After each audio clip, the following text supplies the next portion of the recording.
Hey, what's going on, guys? Welcome to the channel. This Saturday is UFC 290, Alexander Volkanovski versus Yair Rodriguez. And in the featured fight on the main card, we have Robert Whittaker versus Dricus Du Plessis. And this is going to be my full breakdown and prediction. And what a wild matchup this is, because on paper, they're both ranked in the top 5. This matchup kind of makes sense. But most people perceive this fight as a massive mismatch in the middleweight division. Robert Whittaker, most people believe if Israel Adesanya never existed, Robert Whittaker would still be the middleweight champion and would have been the middleweight champion for the past few years. He's so well-rounded. He's so elite. The striking's so good. The grappling's so good. The stamina's so good. Some people think he beat Israel Adesanya in the rematch. People are very high on Robert Whittaker. And then you have Dricus Du Plessis, who a lot of people think that he's kind of going to be exposed in this fight. They think this is a massive mismatch in the favor of Robert Whittaker. They talk about his striking. They talk about his stamina. They talk about his wrestling. But one thing that you have to take into account in this fight, Dricus Du Plessis has unbelievable heart. There's no quitting him.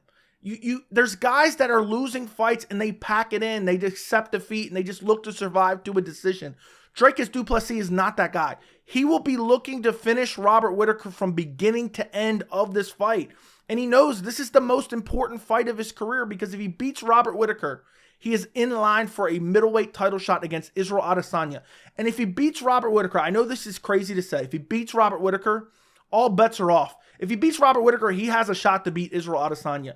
And if Dricus Du Plessis wins this fight, we have to start giving him credit. I know his style isn't the most aesthetically pleasing in terms of looking like technical ability and elite level skill set, but if he beats Robert Whittaker, you have to give the guy his respect. I know a lot of people talk about Merab. Merab, his style may not be the most aesthetically pleasing, but he gets the job done. And if Dricus Du Plessis can get the job done in this fight, we have to give him the respect that he deserves. But this is a massive fight for his career, because if he loses to Robert Whittaker, there's going to be a lot of people saying he never belonged in the top 10 of the middleweight division.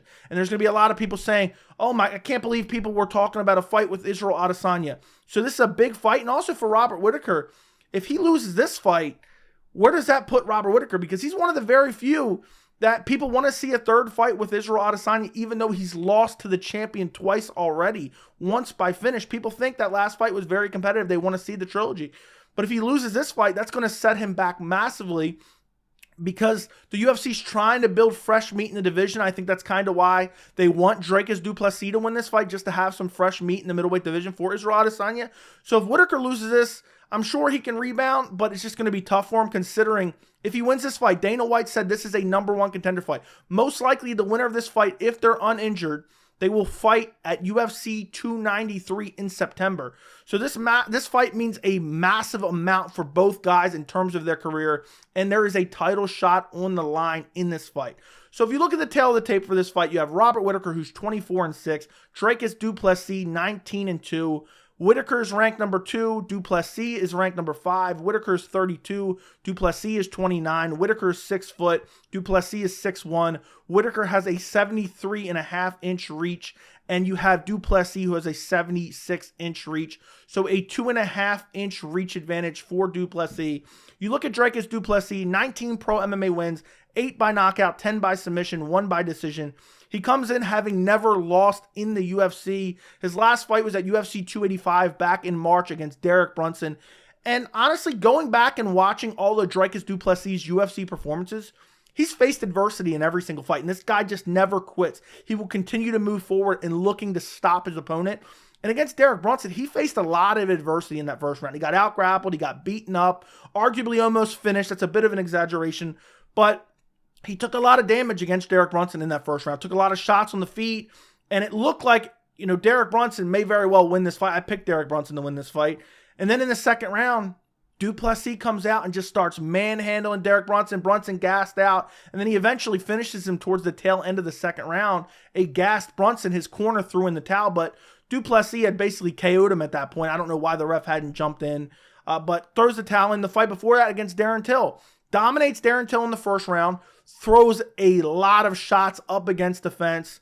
Looks like he's starting to get tired because he went for the finish.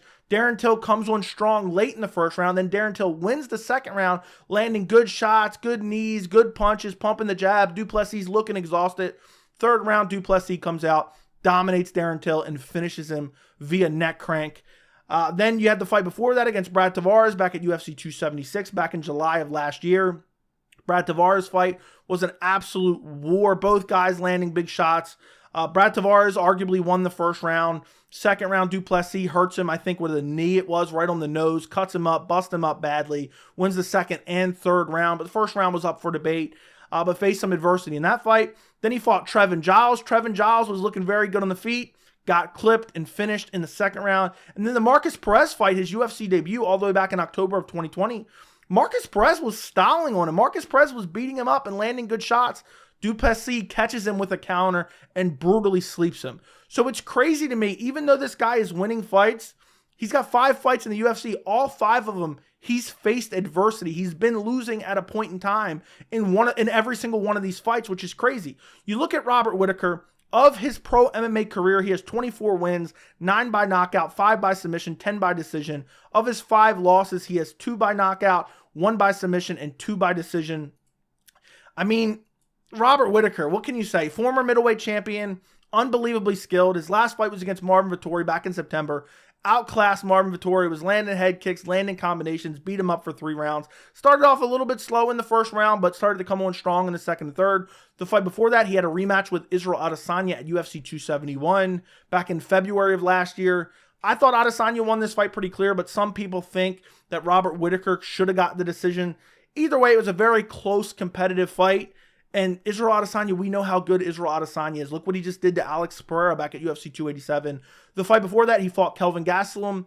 It was short notice for Kelvin Gastelum. He was stepping in for Paulo Costa, who kept pulling out of fights. Still hasn't fought to this day. And he just outclassed Kelvin Gastelum. And say what you will about this win, Kelvin Gastelum is a decent fighter, at least. You know, I know he's kind of been on the regression, but he just got a win over Chris Curtis, even though it was controversial. And Robert Whittaker made him look like he didn't even belong in there. The fight before that, he beat Jarrett Cannonier. Think about how well that win has aged. I think Whittaker got hurt in the third round of this fight, but outside of that, he was controlling the entire fight. He beat Darren Till back in 2020, just outstruck him. That was actually kind of a competitive fight, surprisingly. And then the fight before that was when he lost to Israel Adesanya via KO. Was just being super aggressive, wading into danger. Adesanya counters him and KOs him. And then you go back, I mean, the resume of Robert Whittaker. 2 wins over Yoel Romero, arguably Yoel Romero in his prime back in 2018. A win over Jacare Souza via TKO. A win over Derek Brunson via TKO, back when Derek Brunson was actually good. The list goes on and on for Robert Whittaker. Unbelievable resume. Has looked incredible in his last few fights, even in the loss to Israel Adesanya.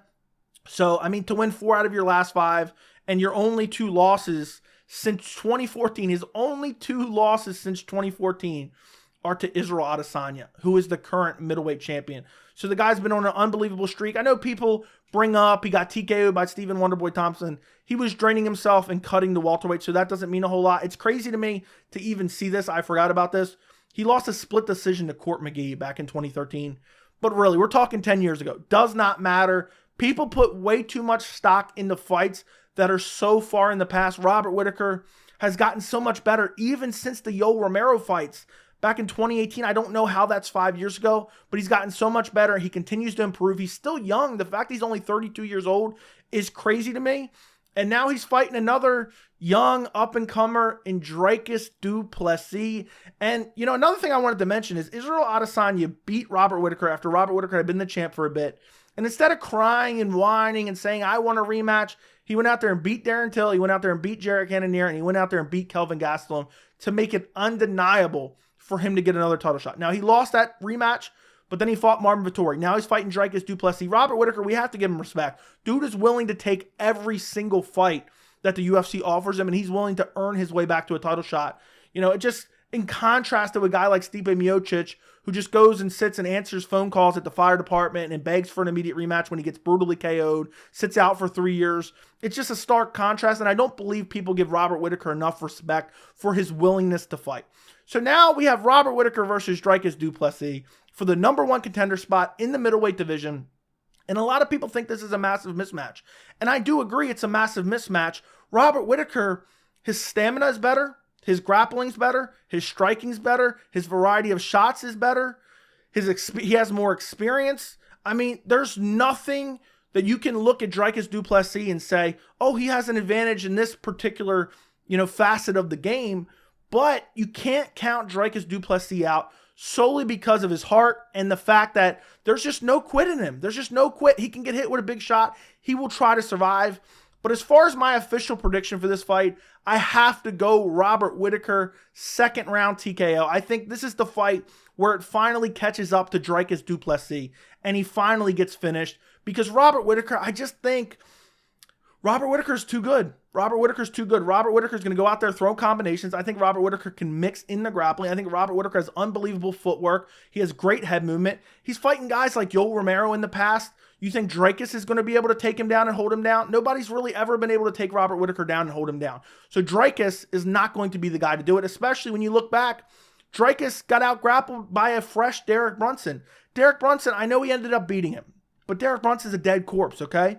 Darren Till was overhyped for the entirety of his career, was never that good, and he beat him, and he faced some adversity in that fight. Brad Tavares, I think that's Dricus Du Plessis' best win, in my opinion, was against Brad Tavares. And then I still think back and I go to the Trevin Giles and the Marcus Perez fight.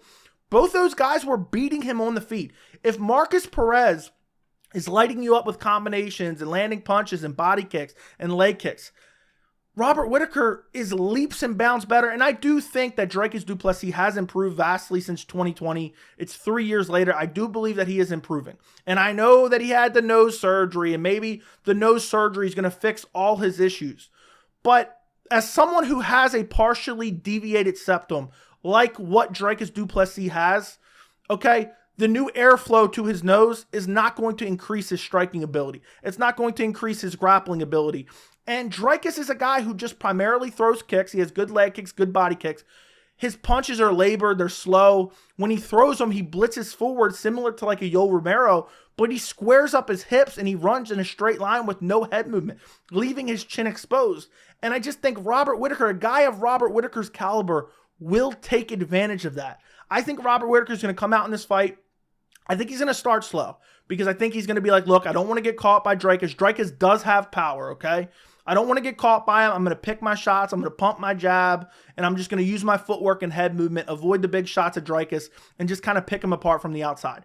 But as the fight goes on, I think Robert Whittaker is going to figure out Dricus Du Plessis and the way he moves and his style and the way he's throwing combinations and get his timing. And I think in that second round, you're going to see a Robert Whittaker turn up his aggressiveness, and I think Robert Whittaker is going to catch him with a big shot in the second round, maybe throw some punches, follow behind it with a head kick like he always likes to do. He'll pump the jab to blind his opponent, then throw a head kick right behind it. He landed on Marvin Vettori. He's been landing it time and time again. I think he landed against Jared Cannonier. I think he's going to catch Dricus Du Plessis, and he's going to finish him off with ground and pound in the second round and prove that Dricus Du Plessis does not belong in there with him.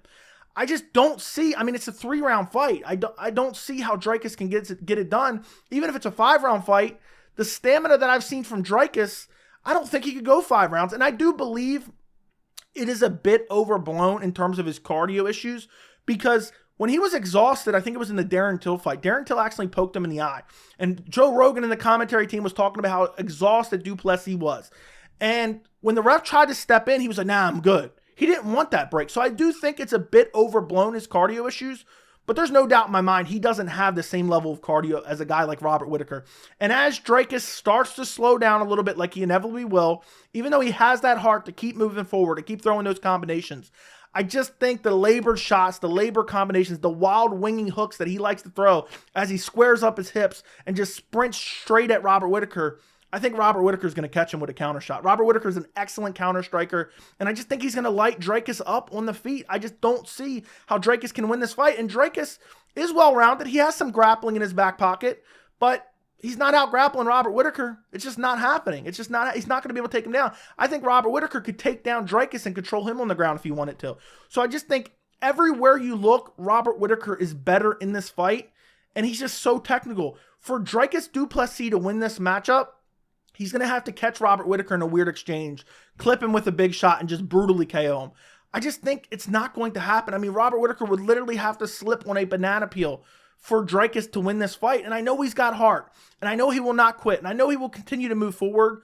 But in this fight, he's going to get battered by Robert Whittaker, and he's going to get battered pretty badly. And Robert Whittaker is going to prove that there is levels to this game. And I think Dricus, I know he's been winning fights, but he had the best path to the top of the middleweight division. Again, Derek Brunson is literally a dead body, especially at the point in time that Dricus beat him. Darren Till's super overrated, no longer even in the organization. The Brad Tavares win is a solid win, but outside of that, Trevin Giles, Marcus Perez, and he was losing those fights on the feet. So if he's losing to Marcus Perez on the feet, even though he got the KO, if he's losing long periods of time on the feet to Marcus Perez, what is Robert Whittaker going to do to him? What is he going to do to him? You know, Robert Whittaker beat Jared Cannonier, outclassed Jared Cannonier. I don't see a path to victory for Dricus. He has to catch him. That's it. That's it. A puncher's chance in this fight. So I think Robert Whittaker, I think he could finish him in the first round, but I think Robert Whittaker is going to take it a little bit more patient approach. I think he's going to be, you know, picking his shots early in the first round, pumping the jab, landing some good kicks, circling very well, just kind of letting Dricus kind of wear himself out a little bit, you know, give him the Homer Simpson treatment basically. And then essentially Robert Whittaker in that second round, he's going to be like, all right, I got the timing. I'm going to look for a finishing combination. He's going to be pumping the jab, come behind it with a head kick, clip Dricus badly, drop him. Dricus is going to be rolling and flailing around on the ground trying to survive. Robert Whittaker is going to land some good ground and pound and finish Dricus Du Plessis in the second round. I do wonder, is Dricus does have good leg kicks. I wonder if he's going to try to fight a little bit safer fight and maybe just spam leg kicks the whole time. But still, I mean, I'm trying to rack my brain and think about a scenario where Dricus wins this fight, and I can't fathom one outside of clipping him on an exchange, which I don't think is very likely, or Robert Whittaker breaks a bone throwing a shot, like a broken, you know, breaks his leg on a leg kick, which, I mean, I hope that doesn't happen. But that's the only real way I see an ability for Du Plessis to get the job done against Robert Whittaker. Let me know what you guys think down in the comments. I just don't think Du Plessis is skilled enough. But let me know what you guys think. Don't forget to like the video. I will link my full card predictions as well as my other breakdowns in the end cards as well as down in the description if you want to go check them out after this. Thank you so much for watching, and I will see you in the next video.